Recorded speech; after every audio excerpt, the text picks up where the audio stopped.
Si je vous dis donjon, jeu de rôle et saga MP3, vous devriez me répondre Flip. Alors... Il dit qu'il voit pas le rapport. Mais en quelque sorte, oui, vous avez la bonne réponse. Car aujourd'hui, on va plonger dans un univers où la magie est hasardeuse, les héros incompétents, et où les quêtes sont ponctuées de disputes absurdes. Aujourd'hui, je vais tenter de rendre hommage à une légende dans le monde des rôlistes d'Heroic Fantasy francophone, Monsieur John Lang, alias Pen of Chaos. N'empêche que j'avais dit Flip.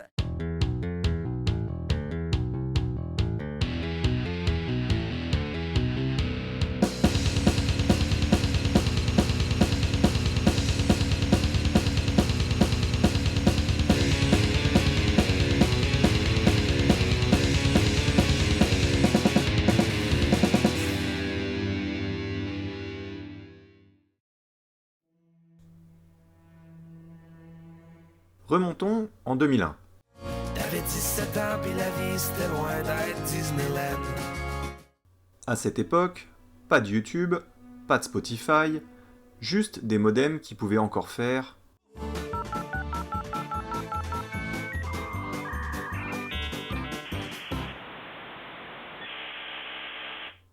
Un certain John Lang, alias Pen of Chaos ou encore POC, se met à publier gratuitement sur un de ses sites les premiers épisodes d'une saga audio humoristique créée sur un coup de tête qu'il intitule Le Donjon de Naheulbeuk. Et là, tout s'enchaîne. On en parle, on fait découvrir, on passe les liens, et naturellement, devant cet engouement inattendu, John décide de continuer. Il produit alors de nouveaux épisodes, puis des publicités ou des chansons, toujours dans la même veine et surtout dans le même univers que ses premiers épisodes. L'idée de départ ? Une parodie de jeu de rôle Heroic Fantasy racontant les mésaventures d'une équipe d'aventuriers pas franchement doués.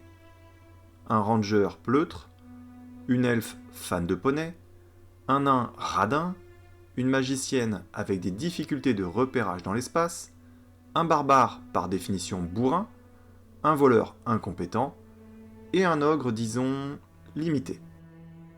En gros, c'est un peu comme si dans Le Seigneur des Anneaux, Aragorn se planquait au moindre bruit, Legolas voulait constamment caresser des lapins, et le passage par les mines de la Moria était juste dû au fait que Gandalf mélangeait le nord et le sud. Grenade! Il faut faire demi-tour! L'objectif de cette troupe de débutants ? Aller récupérer une statuette magique dans le donjon de Naheulbeuk, dont le maître est le maléfique sorcier Zangdar. L'imaginaire de POC s'est d'abord forgé autour des livres dont vous êtes le héros, avant de passer au jeu de rôle sur table. Mais lui le met en scène avec des dialogues absurdes, des réussites hasardeuses qui mettraient un maître de jeu hors de lui, des blagues méta, des références constantes à la fantasy et à la culture geek, et des personnages aux interactions délirantes. Tu peux sonner l'alerte? Déjà fait, cette connasse d'elfe a frappé à la porte. Je t'emmerde, Picno. La volonté n'est pas de parodier la fantasy, mais d'utiliser le fait qu'il en connaît intimement les codes du genre, les aime sincèrement, et en perçoit donc parfaitement les travers, qu'il exploite volontairement de manière caricaturale. Ce qui a fait le succès de Naheulbeuk, c'est son écriture pleine d'humour, de rythme et de références. Un peu dans l'esprit des merveilleuses aventures de Calon qu'il a dévorées, il n'y a pas de héros parfait ici, juste des gens moyens, de mauvaise foi, plongés dans un univers beaucoup trop compliqué pour eux.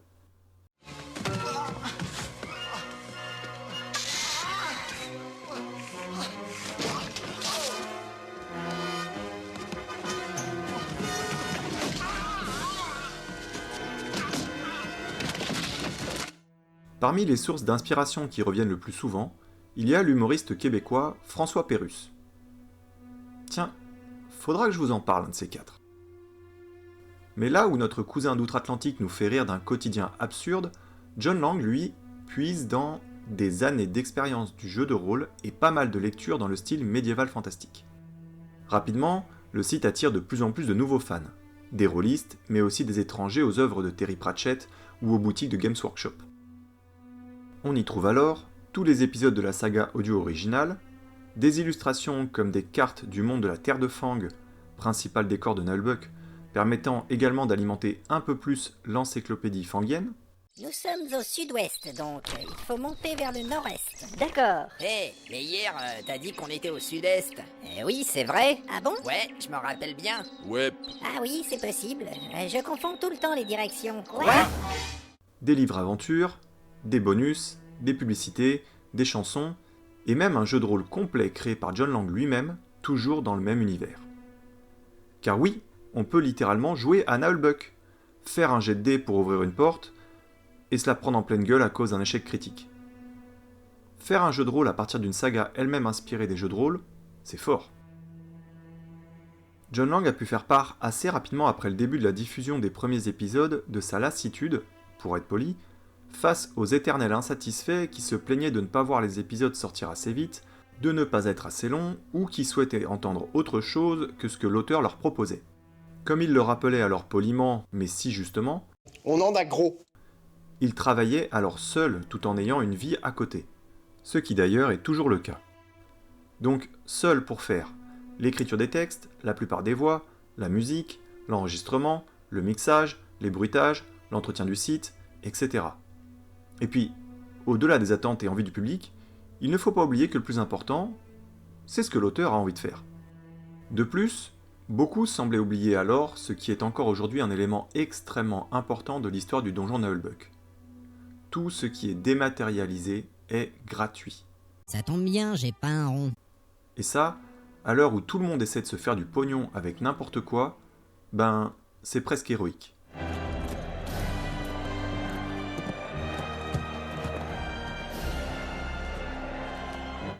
Sur le plan narratif, John Lang démontre une réelle maîtrise du rythme comique. Les épisodes alternent scènes de dispute, moments de tension absurde, digressions inutiles et avancées narratives réelles. En effet, derrière le chaos apparent, la progression est constante. Les personnages évoluent, parfois malgré eux, et développent des relations complexes, faites de conflits, d'habitudes et de loyautés implicites, souvent intéressées. Cette capacité à écrire des personnages profondément imparfaits mais attachants est l'une des signatures les plus marquantes de l'auteur. Mais le donjon de Nullbuck, ce n'est pas resté qu'un projet audio. Grâce à son succès, la saga s'est transformée en empire multimédia, y compris au Québec, et tout ça sans pub, ni médiatisation, juste à partir du bouche à oreille. Et, juste pour rappel, tout ça à une époque où il n'y avait ni Facebook, ni TikTok, ni X. Sur le plan professionnel, Pen of Chaos incarne une figure rare de créateur indépendant durable.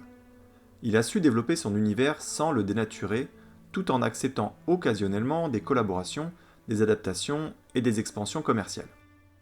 Pêle-mêle, l'univers transmédia du donjon de Nullbuck aujourd'hui, c'est des bandes dessinées majoritairement dessinées par Marion Poinceau, des romans écrits par John Lang lui-même qui reprennent puis étendent l'histoire du petit groupe nommé malgré eux les Fiers de Hache, ou qui présentent d'autres habitants de la Terre de Fang comme les Veilleurs de Glarg.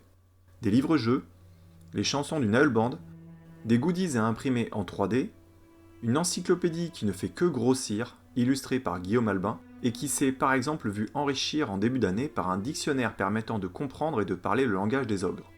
Des figurines, un jeu de société et son extension, et même des jeux vidéo dont le premier, le donjon de Nullbuck, l'amulette du désordre, sorti en 2020 et dispo sur Steam, est un vrai RPG tactique en tour par tour, bourré d'humour et de références.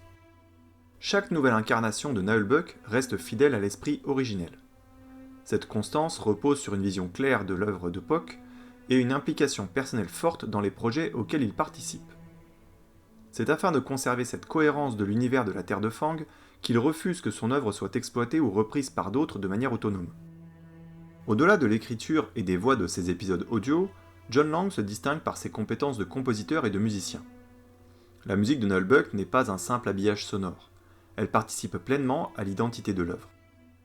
Influencée par la musique médiévale ou traditionnelle, le folk, le métal et la chanson humoristique, les compositions accompagnent les scènes, renforcent les émotions ou accentuent le décalage comique. Eh ben nous, ce qui compte, c'est que ça chante. Musicien multi-instrumentiste accompli, mais surtout autodidacte, au début de l'aventure, il s'amuse à créer une puis deux chansons dans son univers humoristique. En effet, à travers ses différents voyages et ses différentes rencontres, Il a, semble-t-il, percé les secrets de la cuisine troll fangienne avec par exemple la recette de l'elfe farci aux pommes. Les retours du public vis-à-vis de ces chansons sont tellement positifs qu'après tout, pourquoi s'arrêter là? Cette dimension musicale prend alors une ampleur nouvelle avec la création du Naël Band, groupe qui transpose l'univers de Naëlbug sur scène à travers des concerts mêlant musique et humour. John Lang y assume pleinement son rôle de chef d'orchestre créatif, capable de fédérer des musiciens ultra talentueux autour d'un projet cohérent et populaire. Au départ formé pour promouvoir la sortie d'un t-shirt en 2002, le groupe existe toujours, et a plus de 150 concerts au compteur. Quand il décide de créer le jeu de rôle Naëlbug, John Lang choisit de proposer un système volontairement allégé, le rendant simple et accessible, reflétant parfaitement l'esprit de la saga audio, sans pour autant en sacrifier la profondeur. Un cul de chouette, il y en a que 3 et on tire juste une fois. Non, mais là, on va faire 60 G de dés chacun. Comme ça, on sera tranquille, on aura de la marge. Il ajoute régulièrement du contenu à tout cela, parfois par l'intermédiaire de son encyclopédie, de manière à alimenter le background des parties de rôlistes apprentis ou confirmés qui veulent se perdre dans les jungles d'Amuka ou dans les rues de Val Tordu. En tant qu'auteur de romans, Pock prouve également sa polyvalence. Les livres Naëlbug élargissent le champ narratif de la saga, adoptant une structure plus classique, tout en conservant l'humour et la voix singulière de l'auteur. L'écriture romanesque lui permet d'explorer davantage la psychologie des personnages, de développer certains éléments difficiles à retranscrire en audio, les intrigues politiques de la Terre de Fang et les conséquences à long terme des actions des héros. Loin d'être de simples produits dérivés, ces romans enrichissent réellement l'univers et confirment sa capacité à maintenir un monde cohérent. Et comme il a toujours dit qu'il n'enregistrerait pas les versions audio des aventures des Fers de Hache après la saison 3, les romans sont le seul moyen de continuer à suivre cette équipe de bras cassés dans leur pérégrination. L'écriture de Pen of Chaos repose sur un juste équilibre entre parodie et construction sérieuse. Comme pour tout, l'auteur bosse dur et cherche constamment à faire évoluer sa technique et ses compétences tout en restant fidèle à lui-même. La Terre de Fang est un univers volontairement grotesque, mais elle obéit à des règles précises. Les races ont leurs clichés, mais aussi leur logique culturelle. Les institutions sont absurdes, mais cohérentes. Cette rigueur est l'une des grandes forces de Pen of Chaos. Il ne se contente pas d'enchaîner les blagues, non, il bâtit un univers crédible dans son incohérence, ce qui permet à l'humour de fonctionner sur la durée sans s'épuiser. Et qu'est-ce que c'est agréable à lire! C'est fluide, c'est rythmé, c'est drôle, que du bonheur. Pock est aussi un scénariste visuel, comme en témoignent les bandes dessinées Naëlbug.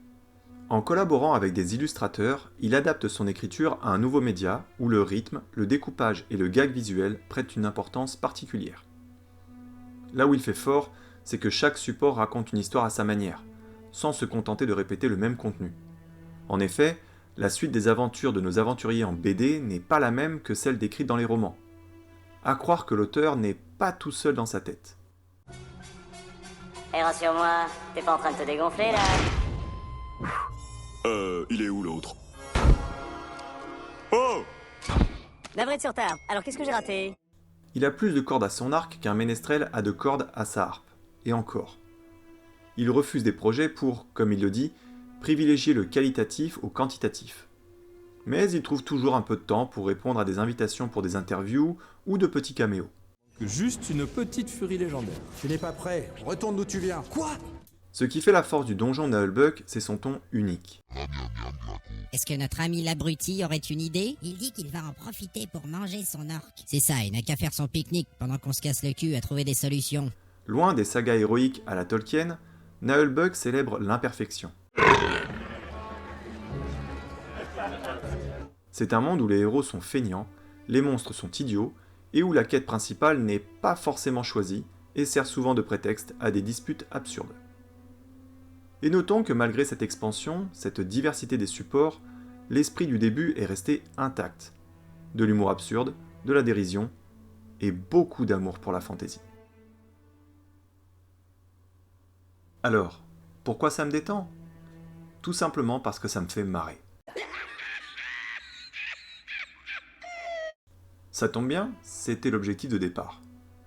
Les interactions entre les personnages, en particulier l'elfe et le nain, les échecs critiques qui font malgré tout avancer l'intrigue, l'imperfection de cette troupe d'aventuriers débutants, tout est là pour passer un bon moment. Dis donc, t'es qui pour donner des ordres Et puis moi, je fais ce que je veux. Justement, tu sais ce que tu peux en faire de ton arc? Connard. Pourriture Tu vas chier. plus de salade, y a rien à faire dans ce groupe de bonnes non.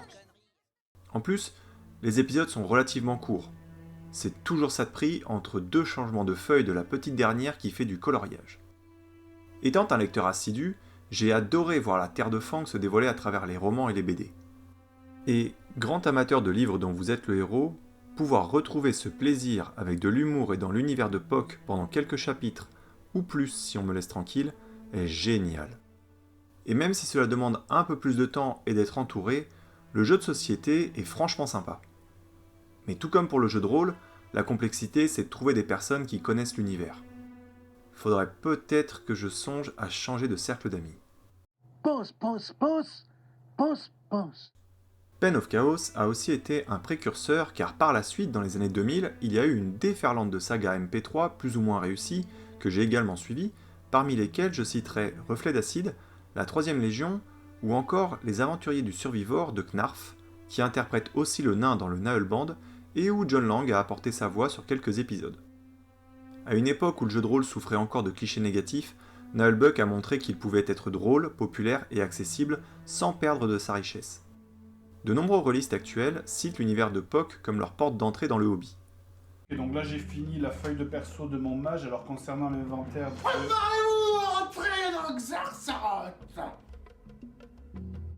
Sans me considérer comme rôliste, c'est grâce à cette saga que je me suis intéressé à l'univers du jeu de rôle, allant jusqu'à acheter les fameux suppléments à la 3ème édition. C'est aussi à travers les photos de ces peintures sur figurines que j'ai eu envie de m'y remettre.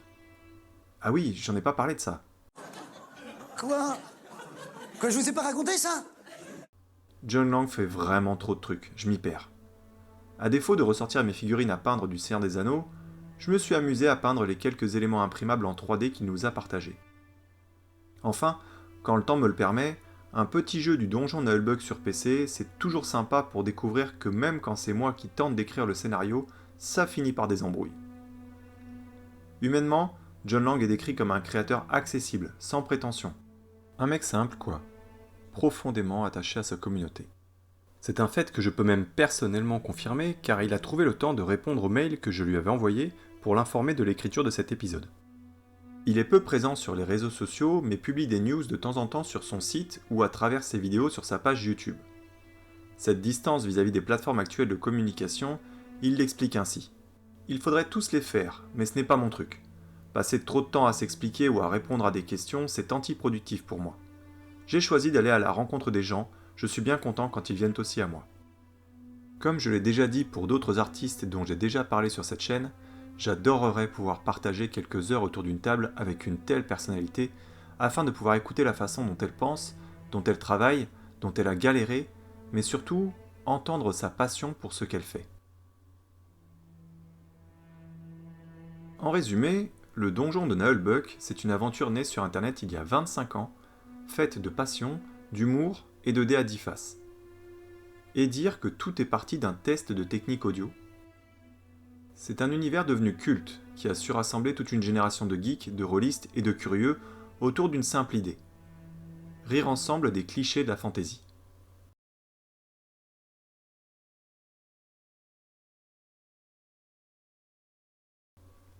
Pour tout ça, je n'ai qu'une chose à dire. Tagazok à toi, John Lang. C'est le vœu de bonne santé et de bonheur. Ah ouais, Tagazok aussi. Alors, si vous ne connaissez pas encore la Terre de Fang, allez la découvrir. Écoutez les épisodes, lisez les BD, allez voir les concerts. Voilà, c'était ma présentation du donjon Naël-Buck et plus largement du talentueux John Lang, un artiste qui prouve qu'on peut créer un univers riche et culte avec de l'humour, du talent et un passif de métalleux rôliste. Comme quoi, on finit pas tous par profaner des cimetières. La vidéo est un peu plus longue qu'à l'accoutumée, car l'œuvre de Puck est immense. Si cette vidéo vous a plu, n'hésitez pas à la liker et à la partager pour m'aider à me faire connaître. N'hésitez pas non plus à la commenter, sans vous écharper comme elfe et nain, et à me dire en commentaire votre personnage préféré ou sous quelle forme vous avez le plus apprécié le travail de Puck. Enfin, pensez à vous abonner pour ne rien rater de mes prochaines sources de détente. A très bientôt pour une nouvelle vidéo. Pour ma part, je vais me détendre un peu.